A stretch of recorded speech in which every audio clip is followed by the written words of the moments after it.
केन्दुझर जिले में पंचायत मानक ग्राम्य पार्क निर्माण क्षेत्र में 20 कोटी टंकार अधिक टंकार दुर्नीति और आत्मसात होता अर्थ आम आज अभियोग करूना तार पुष्टि कलु। केवल घसीपुरा और आनंदपुर ब्लॉक रे 3 कोटी 5 लाख टंका 2टी पार्क रे रामचंद्रपुर पंचायत बड़पदना गाँव में गोचर जमी उपरे बेआईन पार्क निर्माण एवं पार्क निर्माण है नहीं। प्रथम तो जमी बेआईन एवं निर्माण है नहीं किंतु 2 कोटी टंका उठाण सरी समान ढंग से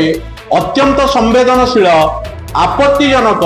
पर्वत 1 किसम जमी उपरे अर्थात पर्वत उपरे पणसडिहा पंचायत रे गोटे ग्राम्य पार्क निर्माण करा जायथिबा दर्शा जाय एवं जो विभिन्न संस्था मानक अर्थ आसी स्टेट फाइनेंस कमिशन अर्थ कहतु ग्राम पंचायत विकास पांठीर कथा कहतु महात्मा गांधी ग्रामीण निश्चित कर्म नियुक्ति योजनार अर्थ कहतु एवं सर्वप्रति विधायक मानकर हाथ पांठीर कथा कहतु ये विभिन्न उत्सरू पांठी नहीं बिना कागज पत्र रे बिना सरकारी दस्तावेज रे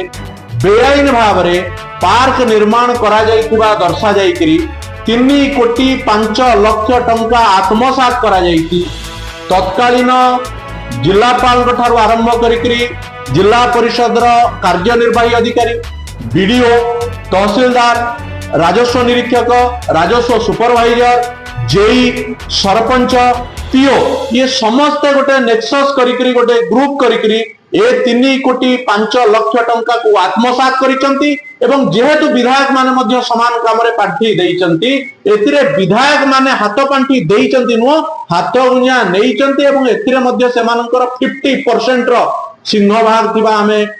स्पष्ट भाव रे कहूछु। आपण देखंतु ए फोटो चित्रटी होउची केन्दुझर जिला Ghasipura block Ramchandrapur panchayat Ramchandrapur RI circle अंचलर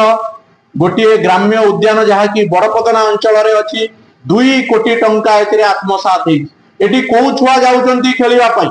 eighty को भली भाव रे गछ कटा जाईची पणसडिया पार्क रे शाल गछ 60टी शाल गछ कटा जाईची एवं सेठी वृक्षारोपण करा जायनी एवं गछ कटा जाईची। तेणु करी एठी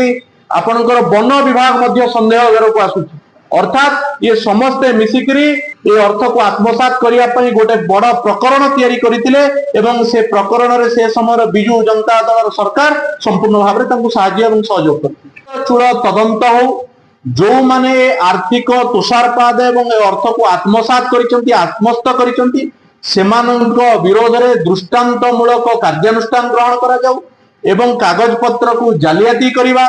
बेआईन जमी रे पार्क निर्माण करितिबा ना दर्शेइबा एवं प्रकृत रे पार्क निर्माण होई नथिबा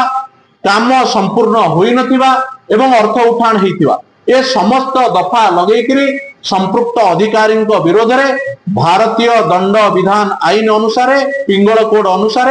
तांको विरोध रे दृष्टांतमूलक कार्यानुष्ठान ग्रहण करा जाऊ जेहेतु सेमाने आर्थिक तुषारपात करिसंती एवं विभागीय कार्यानुष्ठान मध्ये ग्रहण करा रे पार्क निर्माण ना रे कोटी कोटी टंकार अर्थ आत्मसात करा जायछि। जिल्लार विभिन्न पंचायत रे 108टी पार्क निर्माण ना रे विभिन्न अर्थरु वा विभिन्न उत्सरु जेमति कि एमजीएनआरजीएस राज्य अर्थ कमिशन किंबा एमएलए लैट एभले विभिन्न अर्थरु टंका प्रदान करा जाय कि परवर्ती समय पार्क न होई अबा अर्थ आत्मसात करा जायछि। पुणी ये जो पार्क गुड़िक है अत्यंत संवेदनशील जमी उपर करा जायछि जेमति कि पर्वत 1 गोचर जमी उपर एटा पुणी बिना राजस्व विभाग एवं जंगल विभाग बिना परमिशन ले पार्क गुड़ाक तैयार करा जायछि। एथिरे विभिन्न अर्थ जो प्रदान करा जायछि एथिरे अर्थ व्यय न करा जाय कि ग्राम्य उद्यान ना रे अर्थ को आत्मसात करा जायछि जहाँ फल आदो पार्क तैयारी करा जायनी एवं जहाँ कि पिला मानकर आदो काम रे मध्य आसु नाही। एथिरे आमे दाबी करछु ए जो अर्थ सरकारी अर्थ प्रदान करा जायछि एथिरे संपृक्त थिबा अधिकारी मानक विरुद्ध रे उभय विभागीय एवं अपराधिक मामला रुजु करा जाऊ एवं जेते अर्थ खर्च बा व्यय करा जायछि सेमानकर थारु ए अर्थ को भरणा करा जाऊ।